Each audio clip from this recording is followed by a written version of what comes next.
Hello friends, ഇന്ന് നമ്മൾ +1 mathematics chapter 1 ആയ സെറ്റ്സിലെ 2015-2016 ഫൈനൽ എക്സാമിന് ചോദിച്ച ചോദ്യങ്ങളും അവയുടെ ഉത്തരങ്ങളുമാണ് ചർച്ച ചെയ്യുന്നത്. 2015 +1 എക്സാമിന് ചോദിച്ച ചോദ്യം: let a equal to x such that x belongs to w, x less than 5, b equal to x such that x is a prime number less than 5, and u equal to x such that x is an integer 0 less than or equal to x less than or equal to 6. Write a, b in roster form. Find a minus b union b minus a. Verify a union b dash equal to a dash intersection b dash. A equal to x such that x belongs to w, x less than 5. b equal to x such that x എന്നത് 5ൽ കുറവായ ഒരു അഭാജ്യ സംഖ്യ.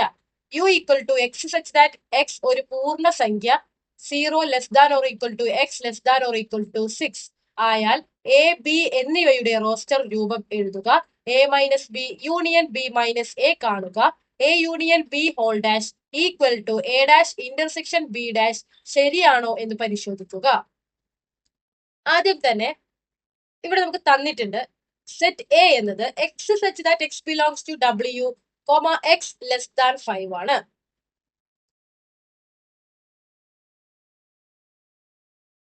എന്താണ് ഇതുകൊണ്ട് mean ചെയ്യുന്നത്? X belongs to W, അതായത് X എന്നത് A എന്ന സെറ്റിലെ എലമെന്റ്സിനെയാണ് സൂചിപ്പിക്കുന്നത്. അപ്പോൾ എക്സ് അതായത് എ എന്ന സെറ്റിലെ എലമെന്റ്സ് ഡബ്ല്യു എന്നത് ഹോൾ നമ്പേഴ്സിനെയാണ് പറയുന്നത്. ഏതൊക്കെയാണ് ഹോൾ നമ്പേഴ്സ്? നമുക്കറിയാം, എണ്ണൽ സംഖ്യകൾ അഥവാ നാച്ചുറൽ നമ്പേഴ്സ് ഏതൊക്കെയാണ്? 1, 2, 3, 4, 5, 6 എക്സെട്ര. ഇങ്ങനെ പോകുന്ന നമ്പേഴ്സിനെയാണ് നമ്മൾ നാച്ചുറൽ നമ്പേഴ്സ് അഥവാ എണ്ണൽ സംഖ്യകൾ എന്ന് പറയുന്നത്. ഈ എണ്ണൽ സംഖ്യകളുടെ ആദ്യത്തിലായി 0 ചേർത്ത് കഴിഞ്ഞാൽ ഇതെന്തായി? ഹോൾ നമ്പേഴ്സ് ആയി. അപ്പോൾ ഹോൾ നമ്പേഴ്സ് എന്ന് പറയുന്നത് 0, 1, 2, 3, 4, 5, 6 എക്സെട്ര എന്ന് പോകുന്ന നമ്പേഴ്സിനെ നമ്മൾ ഹോൾ നമ്പേഴ്സ് എന്ന് പറയുന്നത്. അപ്പോൾ എ എന്ന സെറ്റിലെ എലമെന്റ്സ് ഹോൾ നമ്പേഴ്സ് ആണ്. അതുപോലെ തന്നെ ആ എലമെന്റ്സ് ലെസ് ദാൻ 5 ആണ്, അഥവാ 5ൽ കുറവാണ്. അപ്പോൾ 5ൽ കുറവായ ഹോൾ നമ്പേഴ്സ് ആണ് എ എന്ന സെറ്റിലുള്ളത്. ഏതൊക്കെയാണ്? 0, 1, 2, 3, 4 ഇത്രയും എലമെന്റ്സ് ആണ് എ എന്ന സെറ്റിലുള്ളത്. അടുത്തതായിട്ട് ബി എന്ന സെറ്റിലെ എലമെന്റ്സ് ആണ് കണ്ടുപിടിക്കേണ്ടത്. X such that X is A prime number less than 5. X എന്ന് പറയുന്നത് ബിയിലെ എലമെന്റ്സിനെയാണ് സൂചിപ്പിക്കുന്നത്. ബിയിലെ എലമെന്റ്സുകളെല്ലാം പ്രൈം നമ്പേഴ്സ് ആണ്, അഥവാ അഭാജ്യ സംഖ്യകളാണ്. ലെസ് ദാൻ 5, 5ൽ കുറവായ അഭാജ്യ സംഖ്യകൾ. എന്താണ് പ്രൈം നമ്പേഴ്സ് അഥവാ അഭാജ്യ സംഖ്യകൾ എന്ന് പറയുന്നത്? 1 കൊണ്ടോ അതേ നമ്പർ കൊണ്ടോ മാത്രം ഹരിക്കാൻ കഴിയുന്ന നമ്പേഴ്സിനെയാണ് നമ്മൾ പ്രൈം നമ്പേഴ്സ് അഥവാ അഭാജ്യ സംഖ്യകൾ എന്ന് പറയുന്നത്. 2, 3, 5, 7 എക്സെട്ര ഇങ്ങനെ പോകുന്ന നമ്പേഴ്സ് ആണ് പ്രൈം നമ്പേഴ്സ്. ഇവിടെ നമുക്ക് നോക്കിയാൽ മനസ്സിലാവും, 2നെ നമുക്ക് 2 കൊണ്ടും 1 കൊണ്ടും മാത്രമേ ഹരിക്കാൻ കഴിയുകയുള്ളൂ. 3നെയും 3 കൊണ്ടോ 1 കൊണ്ടോ മാത്രമേ ഹരിക്കാൻ കഴിയുകയുള്ളൂ. 5നെയോ 5 കൊണ്ടും 1 കൊണ്ടും മാത്രമേ ഹരിക്കാൻ കഴിയുകയുള്ളൂ. 7നെയും 7 കൊണ്ടും 1 കൊണ്ടും മാത്രമേ ഹരിക്കാൻ കഴിയുകയുള്ളൂ. അങ്ങനെയാണെങ്കിൽ 9 ഒരു പ്രൈം നമ്പർ അഥവാ ഒരു അഭാജ്യ സംഖ്യ ആവുമോ? ഇല്ല. കാരണം എന്താ? 9നെ നമുക്ക് 9 കൊണ്ട് ഹരിക്കാം. അതുപോലെ തന്നെ 9നെ നമുക്ക് 3 കൊണ്ട് ഹരിക്കാം. 9നെ നമുക്ക് 1 കൊണ്ടും ഹരിക്കാം. അപ്പോൾ 9നെ ഇവിടെ 3 കൊണ്ട് ഹരിക്കുന്നത് കൊണ്ട് തന്നെ 9 ഒരിക്കലും ഒരു പ്രൈം നമ്പർ ആവുകയില്ല. അങ്ങനെയാണ് പ്രൈം നമ്പേഴ്സിനെ കണ്ടുപിടിക്കുന്നത്. അപ്പോൾ ബി എന്ന സെറ്റിലെ എലമെന്റ്സുകൾ ഏതൊക്കെയാണ്? പ്രൈം നമ്പേഴ്സ് ലെസ് ദാൻ 5, 5ന് താഴെയുള്ള പ്രൈം നമ്പേഴ്സ് ഏതൊക്കെയാണ്? 2ഉം 3ഉം. അപ്പോൾ ബിയിലെ എലമെന്റ്സുകൾ 2, 3. അടുത്തത് യു എന്ന് പറയുന്നത് യൂണിവേഴ്സൽ സെറ്റിനെയാണ്. എയുടെയും ബിന്റെയും യൂണിവേഴ്സൽ സെറ്റ്, അതായത് മെയിൻ സെറ്റിനെയാണ് നമ്മൾ യു കൊണ്ട് സൂചിപ്പിക്കുന്നത്. X such that X is an integer 0 less than or equal to X less than or equal to 6. 0ന്റെയും 6ന്റെയും ഇടയിലുള്ള എല്ലാ ഇന്റീജേഴ്സും ഏതൊക്കെയാണ്? 0, 1, 2, 3, 4, 5, 6 ഇത്രയാണ് യൂണിവേഴ്സൽ സെറ്റിലുള്ള എലമെന്റ്സ്. അപ്പോൾ എ ബി യൂണിവേഴ്സൽ സെറ്റ്, ഈ 3 സെറ്റിലെയും എലമെന്റ്സ് നമുക്ക് കിട്ടിക്കഴിഞ്ഞു. ഇനി ആദ്യത്തെ ചോദ്യം, write A B in roster form. നമ്മൾ നേരത്തെ പഠിച്ചിട്ടുണ്ട്. എന്താണ് റോസ്റ്റർ ഫോം എന്ന് പറയുന്നത്? 2 ബ്രേസസിന്റെ ഉള്ളിൽ കോമയിട്ട് സെപ്പറേറ്റ് ചെയ്ത എലമെന്റ്സിനെ എഴുതുന്നതിനെയാണ് നമ്മൾ റോസ്റ്റർ ഫോം എന്ന് പറയുന്നത്. അപ്പോൾ നമ്മളിവിടെ എയുടെയും ബിയുടെയും റോസ്റ്റർ ഫോം ഓൾറെഡി കണ്ടുപിടിച്ചു കഴിഞ്ഞു. എന്റെ റോസ്റ്റർ ഫോം എന്താണ്? Set 0, 1, 2, 3 and 4. ഇനി ബിന്റെ റോസ്റ്റർ ഫോം എന്താണ്? സെറ്റ് 2, 3. ഇനി രണ്ടാമത്തെ ചോദ്യം, find A minus B union B minus A. A minus B union B minus A, ഇതാണ് നമുക്ക് കണ്ടുപിടിക്കേണ്ടത്. ഇങ്ങനെ കണ്ടുപിടിക്കുന്ന സമയത്ത് ആദ്യം ബ്രാക്കറ്റിന്റെ ഉള്ളിലുള്ളത് വേണം കണ്ടുപിടിക്കാൻ. അതിനുശേഷമാണ് പുറത്തുള്ള ഓപ്പറേഷൻസ് ചെയ്യേണ്ടത്. അപ്പോൾ ആദ്യം നമുക്ക് എ മൈനസ് ബി കണ്ടുപിടിക്കാം. എന്താണ് എ മൈനസ് ബി എന്ന് പറയുന്നത്? എയിൽ ഉണ്ടാവുന്ന എലമെന്റ്സും ബിയിൽ ഇല്ലാത്തതുമായ എലമെന്റ്സ്, അതായത് എ എന്ന സെറ്റിൽ ഉണ്ടാവണം, ബി എന്ന സെറ്റിൽ ഇല്ലാത്തതുമായ എലമെന്റ്സുകളെയാണ് നമ്മൾ എ മൈനസ് ബി എന്ന സെറ്റ് കൊണ്ട് ഉദ്ദേശിക്കുന്നത്. അപ്പോൾ 0 എയിലുണ്ട്, ബിയിലില്ല. അപ്പോൾ എന്ത് വരും? എ മൈനസ് ബിയിൽ 0 എന്ന എലമെന്റ് ഉണ്ട്. ഇനി 1 എയിലുണ്ട്, ബിയിലില്ല. അപ്പോൾ 1ഉം എ മൈനസ് ബി എന്ന സെറ്റിലുണ്ട്. ഇനി 2 എയിലും ഉണ്ട്, ബിയിലും ഉണ്ട്. അതുകൊണ്ട് 2 എന്ത് വരില്ല? എ മൈനസ് ബിയിൽ വരില്ല. 3ഉം എയിലും ബി എന്ന സെറ്റിലും ഉണ്ട്. അതുകൊണ്ട് 3ഉം നമുക്ക് എ മൈനസ് ബി എന്ന സെറ്റിൽ എഴുതാൻ കഴിയില്ല. ഇനി 4 എയിലുണ്ട്, ബിയിലില്ല. അപ്പോൾ 4ഉം എ മൈനസ് ബി എന്ന സെറ്റിൽ ഉണ്ടാവും. ഇങ്ങനെയാണ് എ മൈനസ് ബി എന്ന ഓപ്പറേഷൻ ചെയ്യുന്നത്. അടുത്തത് B minus A. B minus A എന്ന് പറയുന്നത് എന്താണ്? ബി എന്ന സെറ്റിൽ ഉണ്ടാവണം, എ എന്ന സെറ്റിൽ ഇല്ലാത്തതുമായ എലമെന്റ്സ്. ഇവിടെ ബി എന്ന സെറ്റിൽ 2 ഉണ്ട്. 2 എയിലുണ്ടോ? ഉണ്ട്. അതുകൊണ്ട് നമുക്ക് 2 പറ്റില്ല. ഇനി ബി എന്ന സെറ്റിൽ 3 എന്ന എലമെന്റ് ഉണ്ട്. അത് എയിലുണ്ടോ? അതും എയിലുണ്ട്. അതുകൊണ്ട് ബിയിലെ എല്ലാ എലമെന്റ്സും എയിലുള്ളത് കൊണ്ട് ബി മൈനസ് എ എന്ന സെറ്റ് എം ടി സെറ്റ് ആണ്. അതായത് ഒരു എലമെന്റ്സും ഇല്ലാത്ത സെറ്റുകളാണ്. ഇനി നമുക്ക് അടുത്തത് ചെയ്യേണ്ടത് A minus B union B minus A. A minus B union B minus A. Union എന്ന ഓപ്പറേഷനെ കുറിച്ച് നമ്മൾ പഠിച്ചിട്ടുണ്ട്. എന്താണ്? 2 സെറ്റിലെയും എല്ലാ എലമെന്റ്സിനെയും എഴുതുന്നതിനെയാണ് നമ്മൾ യൂണിയൻ എന്ന ഓപ്പറേഷൻ പറയുന്നത്. അപ്പൊ നമ്മൾ ആദ്യം എ മൈനസ് ബി എന്ന സെറ്റിലെ എലമെന്റ്സ് ആണ് എഴുതുന്നത്. 0, 1, 4. ഇനി ബി മൈനസ് എ എന്ന സെറ്റിൽ ഒരു എലമെന്റ്സും ഇല്ലാത്തത് കൊണ്ട് നമുക്ക് എന്ത് ചെയ്യാം? അതിൽ നിന്ന് നമുക്ക് ഒന്നും എഴുതാനില്ല. അപ്പോൾ A minus B union B minus A എന്നത് എന്താണ്? 0, 1, 4 എന്ന സെറ്റാണ്. ഇനി മൂന്നാമത്തെ ചോദ്യം, verify A union B whole dash equal to A dash intersection B dash. അതായത് ഇത് ശരിയാണോ എന്ന് പരിശോധിക്കാനാണ് ചോദിച്ചിട്ടുള്ളത്. അതായത് A union B whole dash ചെയ്യുമ്പോൾ നമുക്ക് കിട്ടുന്ന സെറ്റും A dash intersection B dash ചെയ്യുമ്പോൾ കിട്ടുന്ന സെറ്റും ഈക്വൽ ആണ് എന്ന് തെളിയിക്കണം. അപ്പോൾ നമുക്ക് ആദ്യം A union B whole dash ചെയ്യുമ്പോൾ നമുക്ക് കിട്ടുന്ന സെറ്റ് ഏതാണെന്ന് കണ്ടുപിടിക്കാം. നമുക്ക് എയും ബിയും സെറ്റ് അറിയാം. അപ്പോ ആദ്യം തന്നെ എ യൂണിയൻ ബി എന്ന സെറ്റ് കണ്ടുപിടിക്കാം. എ യൂണിയൻ ബി എന്ന് പറയുന്നത് എന്താണ്? എയിലെയും ബിയിലെയും എലമെന്റ്സിനെ കൂട്ടി എഴുതുന്നതിനെയാണ് നമ്മൾ എ യൂണിയൻ ബി എന്ന് പറയുന്നത്. അപ്പോൾ ആദ്യം തന്നെ നമുക്ക് എയിലെ എലമെന്റ്സ് എഴുതാം. 0, 1, 2, 3, 4. ഇനി ബിയിലെ എലമെന്റ്സ് എഴുതാം. ഏതൊക്കെയാണ്? 2, 3 ആണ്. ഓൾറെഡി ഇവിടെ നമ്മൾ 2, 3 എഴുതിയിട്ടുണ്ട്. അതുകൊണ്ട് വീണ്ടും നമുക്കത് റിപ്പീറ്റ് ചെയ്ത് എഴുതേണ്ട ആവശ്യമില്ല. അപ്പോൾ എ യൂണിയൻ ബി എന്ന സെറ്റ് എത്രയാണ്? 0, 1, 2, 3, 4 എന്ന സെറ്റാണ്. ഇനി A union B whole dash കണ്ടുപിടിക്കണം. ഹോൾ ഡാഷ് എന്ന് പറയുന്നത് എന്താണ്? കോംപ്ലിമെന്റ് ആയിട്ടുള്ള ഓപ്പറേഷനെയാണ് നമ്മൾ ഡാഷ് കൊണ്ട് സൂചിപ്പിക്കുന്നത്. അതായത് universal set minus A union B. അതായത് യൂണിവേഴ്സൽ സെറ്റിൽ ഉണ്ടാവുകയും എ യൂണിയൻ ബി എന്ന സെറ്റിൽ ഇല്ലാത്തതുമായ എലമെന്റ്സ് ആണ് A union B whole dash എന്ന സെറ്റിൽ ഉണ്ടാവേണ്ടത്. ഇവിടെ നമുക്ക് യൂണിവേഴ്സൽ സെറ്റ് 0, 1, 2, 3, 4, 5, 6 ആണ്. എ യൂണിയൻ ബിയിലെ സെറ്റുകൾ ഏതൊക്കെയാ? 0, 1, 2, 3, 4 എന്നീ സെറ്റുകളാണ്, എന്നീ എലമെന്റ്സുകളാണ്. അപ്പോൾ യൂണിവേഴ്സൽ സെറ്റിൽ ഉണ്ടാവണം, എ യൂണിയൻ ബി എന്ന സെറ്റിൽ ഇല്ലാത്തതുമായ എലമെന്റ്സുകൾ ഏതൊക്കെയാണ്? 0 യൂണിവേഴ്സൽ സെറ്റിലുമുണ്ട്, എ യൂണിയൻ ബി എന്ന സെറ്റിലുമുണ്ട്. 1ഉം യൂണിവേഴ്സൽ സെറ്റിലും എ യൂണിയൻ ബി എന്ന സെറ്റിലുമുണ്ട്. 2, 3, 4 എന്നീ എലമെന്റ്സും യൂണിവേഴ്സൽ സെറ്റിലും എ യൂണിയൻ ബി എന്ന സെറ്റിലുമുണ്ട്. 5ഉം 6ഉം യൂണിവേഴ്സൽ സെറ്റിൽ മാത്രമാണ്, എ യൂണിയൻ ബി എന്ന സെറ്റിൽ ഇല്ലാത്തത് കൊണ്ട് തന്നെ A union B whole dash എന്ന് പറയുന്നത് സെറ്റ് 5, 6 ആണ്. അടുത്തതായി നമുക്ക് കണ്ടുപിടിക്കേണ്ടത് A dash intersection B dash ആണ്. അപ്പോൾ നമുക്ക് ആദ്യം തന്നെ എ ഡാഷ് കണ്ടുപിടിക്കാം. എ ഡാഷ് എന്ന് പറയുന്നത് എന്താണ്? യൂണിവേഴ്സൽ സെറ്റിൽ ഉണ്ടാവുകയും എ എന്ന സെറ്റിൽ ഇല്ലാത്തതുമായ എലമെന്റ്സ്. ഇവിടെ യൂണിവേഴ്സൽ സെറ്റ് നമുക്കറിയാം, എ എന്ന സെറ്റ് നമുക്കറിയാം. യൂണിവേഴ്സൽ സെറ്റിൽ 0 ഉണ്ട്, എ എന്ന സെറ്റിലും ഉണ്ട്. 1 2 സെറ്റുകളിലുമുണ്ട്, 2 2 സെറ്റുകളിലുമുണ്ട്, 3 2 സെറ്റുകളിലുമുണ്ട്, 4 2 സെറ്റുകളിലുമുണ്ട്. 5 6 ആണ് യൂണിവേഴ്സൽ സെറ്റിൽ ഉള്ളതും എ എന്ന സെറ്റിൽ ഇല്ലാത്തതുമായ എലമെന്റ്സ്. അപ്പോൾ നമ്മൾ എ ഡാഷ് എന്ന് പറഞ്ഞിട്ട് എത്രയൊക്കെ എഴുതുന്നു? 5 6 എന്നീ എലമെന്റ്സുകൾ എഴുതുന്നു. അടുത്ത നമുക്ക് ബി ഡാഷ് ആണ് കണ്ടുപിടിക്കേണ്ടത്. ബി ഡാഷ് എന്ന് പറയുമ്പോൾ യൂണിവേഴ്സൽ സെറ്റിൽ ഉണ്ടാവണം, ബി എന്ന സെറ്റിൽ ഇല്ലാത്തതുമായ എലമെന്റ്സ്. ഇവിടെ ബി എന്ന സെറ്റിൽ 2 3 ആണ് ഉള്ളത്. അപ്പോൾ യൂണിവേഴ്സൽ സെറ്റിലെ 2 3 അല്ലാത്ത എല്ലാ എലമെന്റ്സും ബി ഡാഷിൽ ഉണ്ടാവും. 0 1 4 5 6.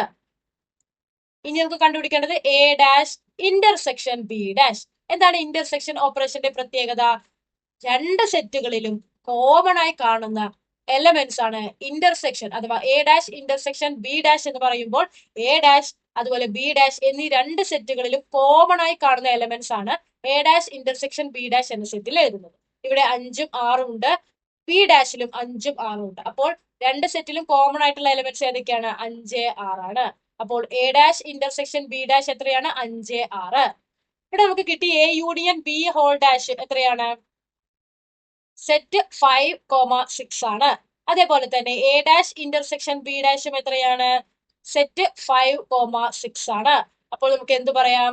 A union B whole dash equal to A dash intersection B dash ശരിയാണ് എന്ന് പറയാം. അടുത്തതായി 2016 +1 എക്സാമിന് ചോദിച്ച ചോദ്യമാണ് നോക്കാൻ പോകുന്നത്. ആദ്യത്തെ ചോദ്യം, if A is a subset of set B, then A intersection B equal to represent the above set A intersection B by Venn diagram. In a school, there are 20 teachers who teach mathematics or physics. Of these, 12 teach mathematics, 12 teach physics. How many teach both the subjects? A എന്നത് B എന്ന ഗണത്തിന്റെ ഒരു ഉപഗണനമായാൽ A intersection B എത്രയാണ്? മുകളിൽ കൊടുത്തിരിക്കുന്ന A intersection B എന്ന ഗണം when ചിത്രം കൊണ്ട് സൂചിപ്പിക്കുക. ഒരു സ്കൂളിൽ കണക്കോ ഫിസിക്സോ പഠിപ്പിക്കുന്ന 20 അധ്യാപകരുണ്ട്. 12 പേർ കണക്ക് പഠിപ്പിക്കുന്നവരാണ്, 12 പേർ ഫിസിക്സ് പഠിപ്പിക്കുന്നവരാണ്. എന്നാൽ 2 വിഷയവും പഠിപ്പിക്കുന്ന എത്ര അധ്യാപകരുണ്ട്? അപ്പോൾ ആദ്യത്തെ ചോദ്യം എന്താണ്?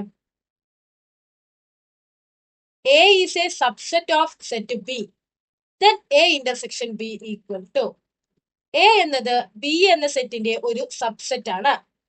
നമുക്ക് ബി എന്നൊരു സെറ്റ് ഒരു എക്സാമ്പിൾ ആയിട്ട് എടുക്കാം. B equal to set 1 2 3. ഇതിന്റെ സബ്സെറ്റുകൾ ഏതൊക്കെയാണ്? ആദ്യം തന്നെ എം ടി സെറ്റ് ആണ്. അതിനുശേഷം set 1, set 2, set 3, set 1 2, set 1 3, set 2 3, set 1 2 3. ഇത്രയുമാണ് ബിന്റെ സബ്സെറ്റുകൾ എന്ന് പറയുന്നത്. ഇതിൽ ഏതോ ഒരു സെറ്റാണ് എ എന്ന് പറയുന്നത്. അപ്പോൾ A is a subset of B എന്താണ് ഇവിടെ നമുക്ക് തന്നിട്ടുള്ളത്. അങ്ങനെയാണെങ്കിൽ എ ഇന്റർസെക്ഷൻ ബി കണ്ടുപിടിക്കണം. എന്താണ് ഇന്റർസെക്ഷൻ എന്ന ഓപ്പറേഷന്റെ പ്രത്യേകത? എ എന്ന സെറ്റിലും ബി എന്ന സെറ്റിലും കോമൺ ആയിട്ടുള്ള എലമെന്റ്സ് ആണ് നമ്മൾ എ ഇന്റർസെക്ഷൻ ബി എന്ന സെറ്റിൽ എഴുതുന്നത്. സപ്പോസ് നമ്മുടെ ബിന്റെ സബ്സെറ്റ് ആയ എ എന്ന സെറ്റ് 1 3 ആയിരുന്നെങ്കിൽ എ ഇന്റർസെക്ഷൻ ബി എന്താ വരിക? എയിലും ബിയിലും കോമൺ ആയിട്ടുള്ള എലമെന്റ് ഏതൊക്കെയാണ്? 1 3 ആണ്. അതായത് സെറ്റ് 1 3 എന്ന് വരും. അതായത് എ എന്ന സെയിം സെറ്റ് തന്നെ. ഇനി സപ്പോസ് എ എന്നത് സെറ്റ് 2 3 ആയിരുന്നു എന്ന് വെക്കുക. അങ്ങനെയാണെങ്കിൽ എ ഇന്റർസെക്ഷൻ ബി എന്നത് ഏതൊക്കെയാ വരിക? എയിലെയും ബിയിലെയും കോമൺ എലമെന്റ്സ് ഏതൊക്കെയാ? 2 3 ആണ്. അതായത് സെറ്റ് എ തന്നെ. അതിൽ നിന്ന് നമുക്ക് എന്ത് മനസ്സിലാക്കാം? എ എന്നത് ബിന്റെ സബ്സെറ്റ് ആണെങ്കിൽ എ ഇന്റർസെക്ഷൻ ബി എന്നത് ആ സബ്സെറ്റ് തന്നെയായിരിക്കും. അപ്പോൾ എ ഇന്റർസെക്ഷൻ ബി എന്നത് എന്താണ്? എ ആണ്. രണ്ടാമത്തെ ചോദ്യം, represent above set A intersection B by Venn diagram. A intersection B Venn diagram ഉപയോഗിച്ച് വരയ്ക്കണം. എന്താ വെൻ ഡയഗ്രാം? സെറ്റുകളുടെ ഗ്രാഫിക്കൽ റെപ്രസെന്റേഷൻ ആണ് നമ്മൾ വെൻ ഡയഗ്രാം എന്ന് പറയുന്നത്. വെൻ ഡയഗ്രാമിന്റെ ഒരു ചെറിയ ഡിസ്കഷൻ നമ്മൾ എക്സ്പ്ലനേഷൻ പാർട്ടിൽ ചെയ്തിട്ടുണ്ട്. വെൻ ഡയഗ്രാമിൽ ആദ്യം തന്നെ നമ്മൾ വരയ്ക്കേണ്ടത് ഒരു സ്ക്വയർ ആണ്. ഒരു സ്ക്വയർ വരച്ചു. അതിനുശേഷം ഇതിനെ നമ്മൾ യൂണിവേഴ്സൽ സെറ്റ് ആണ്. ഇവിടെ നമുക്ക് യൂണിവേഴ്സൽ സെറ്റ് ഒന്നും തന്നിട്ടില്ലാത്തത് കൊണ്ട് നമ്മൾ അവിടെ ഒന്നും എഴുതുന്നില്ല. അതിനുശേഷം നമുക്ക് എ എന്ന് പറയുന്നത് സെറ്റ് ബിന്റെ സബ്സെറ്റ് ആണ്. അപ്പോൾ ബി എന്ന സെറ്റ് ആണ് ഏറ്റവും വലുത്. അതാണ് ആദ്യം തന്നെ നമ്മൾ റെപ്രസെന്റ് ചെയ്യാൻ പോകുന്നത്. ഈ സ്ക്വയറിന്റെ ഉള്ളിൽ പിന്നീടുള്ള സെറ്റുകളെല്ലാം സർക്കിൾസ് അഥവാ വൃത്തങ്ങൾ ഉപയോഗിച്ചാണ് റെപ്രസെന്റ് ചെയ്യുക. അപ്പോൾ നമുക്ക് ബിനെ ഒരു സർക്കിൾ ഉപയോഗിച്ച് റെപ്രസെന്റ് ചെയ്യാം. ഇതാണ് ബി എന്ന സെറ്റ്. ഇനി എ എന്ന സബ്സെറ്റിനെ റെപ്രസെന്റ് ചെയ്യാം. നമുക്കറിയാം ബി എന്ന സെറ്റ് എന്ന് പറയുന്നത് ഏതൊക്കെയാണ്? ഇതിന്റെ ഉള്ളിൽ 1, 2, 3 എന്ന എലമെന്റ്സ് ആണ്. അപ്പോൾ ഇതിൽ ഏത് സബ്സെറ്റ് വന്നു കഴിഞ്ഞാലും ഇതിന്റെ ഉള്ളിലാണ് എന്ത് വരിക? എ എന്ന സബ്സെറ്റ് വരുന്നത്. അപ്പോൾ ബിന്റെ സബ്സെറ്റ് ആണ് എ എങ്കിൽ ബി എന്ന സർക്കിളിന്റെ ഉള്ളിൽ മറ്റൊരു സർക്കിൾ കൊണ്ടായിരിക്കണം ആ സബ്സെറ്റിനെ സൂചിപ്പിക്കേണ്ടത്. എ. ഇനി ഇവിടെ നമ്മളോട് പറഞ്ഞിട്ടുള്ളത് എ ഇന്റർസെക്ഷൻ ബി അടയാളപ്പെടുത്താനാണ്. നമുക്കറിയാം എ ഇന്റർസെക്ഷൻ ബി എന്താണ്? എ ആണ്. അപ്പോൾ എ എന്ന സർക്കിൾ ഷെയ്ഡ് ചെയ്താൽ മതി.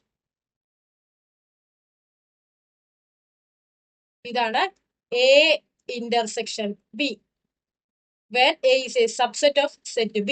A ബിന്റെ സബ്സെറ്റ് ആണെങ്കിൽ മാത്രമാണ് ഇത് എ ഇന്റർസെക്ഷൻ ബി ആവും. ഇനി മൂന്നാമത്തെ ചോദ്യം. In a school, there are 20 teachers who teach mathematics or physics. മാത്സോ ഫിസിക്സോ പഠിപ്പിക്കുന്ന 20 ടീച്ചേഴ്സ് ഉണ്ട്. Of these, 12 teach mathematics. Mathematics മാത്രം പഠിപ്പിക്കുന്ന 12 ടീച്ചേഴ്സും ഫിസിക്സ് മാത്രം പഠിപ്പിക്കുന്ന 12 ടീച്ചേഴ്സും ഉണ്ട്. How many teach both the subject? മാത്സും ഫിസിക്സും പഠിപ്പിക്കുന്ന എത്ര ടീച്ചേഴ്സ് ഉണ്ട് എന്നാണ് കണ്ടുപിടിക്കേണ്ടത്. നമ്മൾ എക്സ്പ്ലനേഷൻ പാർട്ടിൽ പറഞ്ഞ ഒരു ഇക്വേഷൻ ഉണ്ട്. n of A union B equal to n of A plus n of B minus n of A intersection B. ഈ ഇക്വേഷൻ ഉപയോഗിച്ചാണ് ഈ പ്രോബ്ലം നമ്മൾ സോൾവ് ചെയ്യാനായിട്ട് പോകുന്നത്. നമുക്കറിയാം യൂണിയൻ എന്ന് പറയുന്നത് ഓർ എന്നതിനെയോ ഇന്റർസെക്ഷൻ എന്ന് പറയുന്നത് ആൻഡിനെയുമാണ് സൂചിപ്പിക്കുന്നത്. അപ്പോൾ ഇവിടെ നമുക്ക് തന്നിട്ടുള്ളത് എന്തൊക്കെയാണ്? there are 20 teachers who teach mathematics or physics. അപ്പോൾ നമ്പർ ഓഫ് മാത്തമാറ്റിക്സിനെ നമുക്ക് ക്യാപിറ്റൽ ലെറ്റർ എം കൊണ്ടും ഫിസിക്സിനെ നമുക്ക് ക്യാപിറ്റൽ ലെറ്റർ പി കൊണ്ടും സൂചിപ്പിക്കാം. അപ്പോൾ മാത്തമാറ്റിക്സ് ഓർ ഫിസിക്സ് പഠിപ്പിക്കുന്ന എത്ര നമ്പർ ഓഫ് ടീച്ചേഴ്സ് ഉണ്ട്? 20. ഇതിനപ്പോ നമുക്ക് യൂണിയൻ ഇന്റർസെക്ഷൻ മോഡിൽ എങ്ങനെ എഴുതാം? M union P equal to 20. അടുത്തത് എന്താ പറഞ്ഞിട്ടുള്ളത്? Of these 12 teach mathematics. അപ്പോൾ നമ്പർ ഓഫ് മാത്തമാറ്റിക്സ് ടീച്ചേഴ്സ് എത്രയാണ്? 12. 12 ടീച്ച് ഫിസിക്സ്. അപ്പോൾ നമ്പർ ഓഫ് ഫിസിക്സ് ടീച്ചേഴ്സ് എത്രയാണ്? 12. ഇനി കണ്ടുപിടിക്കേണ്ടത് എന്താണ്? How many teach both the subject. Mathematics and physics പഠിപ്പിക്കുന്ന എത്ര ടീച്ചേഴ്സ് ഉണ്ട്? എം ആൻഡ് ഫിസിക്സ് പഠിപ്പിക്കുന്ന എത്ര ടീച്ചേഴ്സ് ഉണ്ട്? അതായത് N of M intersection P ആണ് നമുക്ക് കണ്ടുപിടിക്കേണ്ടത്. അപ്പൊ നമ്മുടെ ഇക്വേഷൻ എങ്ങനെയാണ് എഴുതുക?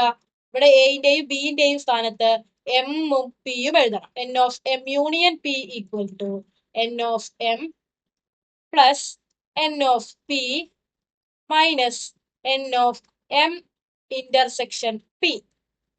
ഇനി ഇവിടെ N of M union P നമുക്ക് തന്നിട്ടുണ്ട് 20. ഇനി എൻ ഓഫ് എം അതായത് number of math teachers 12, number of physics ടീച്ചേഴ്സും 12 minus N of M intersection P. ഇതാണ് നമുക്ക് കണ്ടുപിടിക്കേണ്ടത്. ഇനി എൻ ഓഫ് എം ഇന്റർസെക്ഷൻ ബിനെ ഇക്വേഷന്റെ ഈ സൈഡിലേക്ക് കൊണ്ടുവന്നാൽ ഇവിടെ minus N of M intersection P എന്താവും? Plus N of M intersection P equal to. ഇനി ഈ പ്ലസ് 20നെ ഇക്വേഷന്റെ ഈ സൈഡിലേക്ക് കൊണ്ടുവരണം. 12 പ്ലസ് 12 മൈനസ് 20. 12 പ്ലസ് 12 എത്രയാണ്? 24. 24ൽ നിന്ന് 20 പോയാൽ 4. അതായത് മാത്തമാറ്റിക്സും ഫിസിക്സും പഠിപ്പിക്കുന്ന ടീച്ചേഴ്സ് 4 എണ്ണമാണ്. നമുക്ക് അപ്പൊ എങ്ങനെ എഴുതാം? therefore number of teachers who teach both mathematics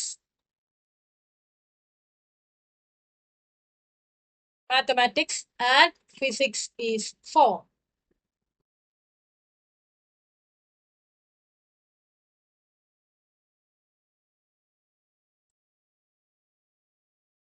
ഈ വീഡിയോ നിങ്ങൾക്ക് ഉപകാരപ്രദമായെന്ന് പ്രതീക്ഷിക്കുന്നു.